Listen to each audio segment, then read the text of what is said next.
HTS is the most powerful broker in Syria at the minute, make no doubt about it. And I think Arab states recognized that yesterday in the Four Seasons Hotel here in Damascus. Several, envoys from Arab states were meeting with Jalani and the HTS leadership to, try and figure out what's going on here. But there are other players in Syria. There's the Kurds out in the east and the north too. So they're the most powerful, but they're not the only show in town. Now let's bring you the latest from Syria, where Israel has been carrying out hundreds of airstrikes on Syrian military positions, including the country's naval fleet. It's also acknowledged that Israeli troops are operating in Syrian territory beyond the demilitarized buffer zone between Syria and the Israeli-occupied Golan Heights. Well, the UN has demanded a halt to operations, and Turkey, Qatar, Saudi Arabia and Egypt have all accused Israel of exploiting the downfall of President Assad. Professor Lina Khatib is the director of the Middle East and North African programme at the think tank Chatham House. She says Israel is trying to use this opportunity to demilitarize Syria. This is part of a bigger picture in which Israel seems to want Syria to become practically demilitarized. Israel is attacking weapons sites that used to belong to the Syrian military of Bashar al-Assad. So, for example, weapons warehouses, weapons manufacturing sites, as well as bases. There was also an attack on the port of Latakia, which is the naval port, not the civilian one, and practically eliminated Syrian's navy.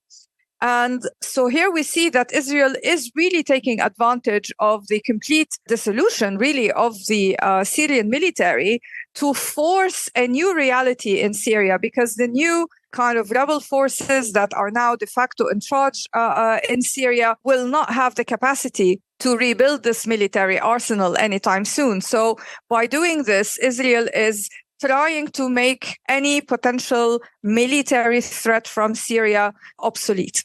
That's Professor Lina Khatib there from Chatham House. Well, let's cross live to Syria and speak to Gareth Browne, Middle East correspondent for The Economist. Welcome, Gareth. Just bring us up to speed with the latest with regards to Israel's operations in Syria.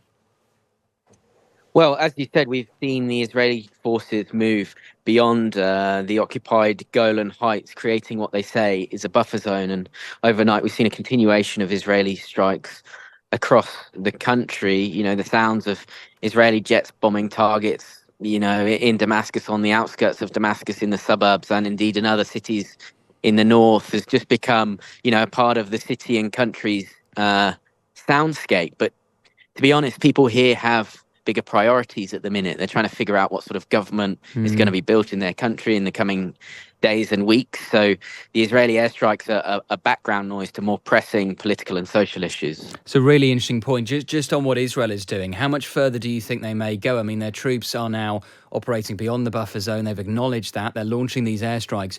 Could they even go as far as marching on Damascus? I mean, I don't think it's likely that that the Israelis want to, occupy a city like Damascus with millions of people, including thousands of militants who have just spent 14 years fighting a Ba'athist regime. But we look, the Israelis have occupied the Golan Heights for many years now, and the pretense for that was that it was a buffer zone to stop attacks on Israeli territory. But now we see that the buffer zone needs itself a buffer zone, according to the logic of the Israeli government. So who knows how far they might go.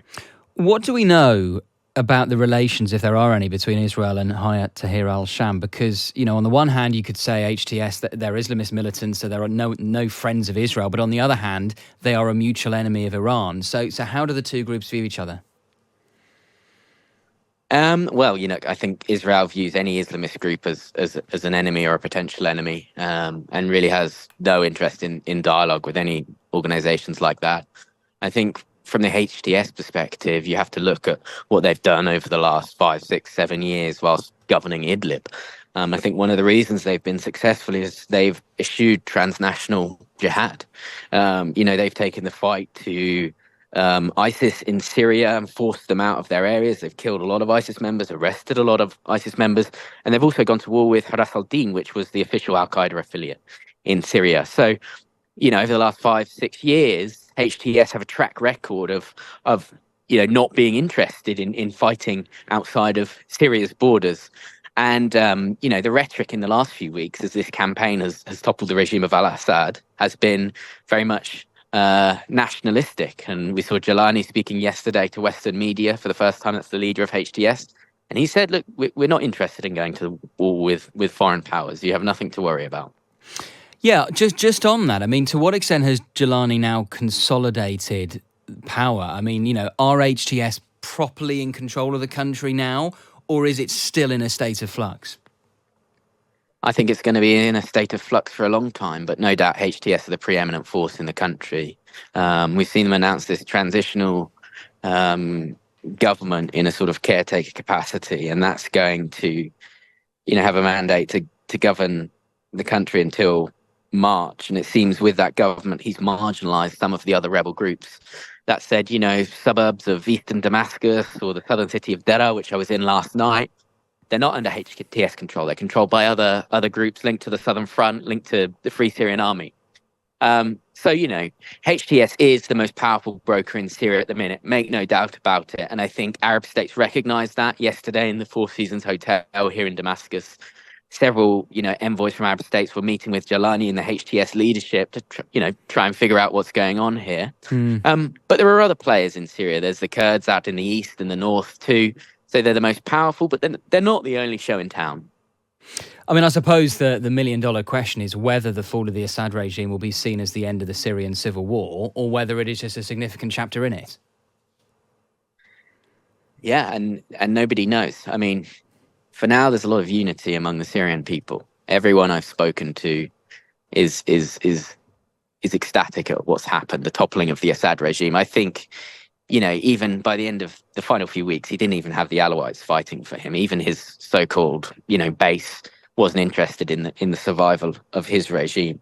We haven't seen much, violence, intercommunal violence. That was one of the big concerns. If you have these Sunni groups taking over areas which had been loyal to Assad, that you would see this retributive violence. And that, by and large, hasn't taken place yet. And if it stays like that, that's a good sign that Syria may be emerging from this very dark hole. But in the coming days and weeks and months, we have to keep an eye on that. Are people going to start taking revenge on one another? Are they going to think about the past, or are they going to think about building a future, building the institutions that can, form the basis of a new Syrian state? Gareth, really appreciate your time. Thank you so much. Thank you. It's Gareth Browne, there, Middle East correspondent for The Economist, speaking to us live from Syria.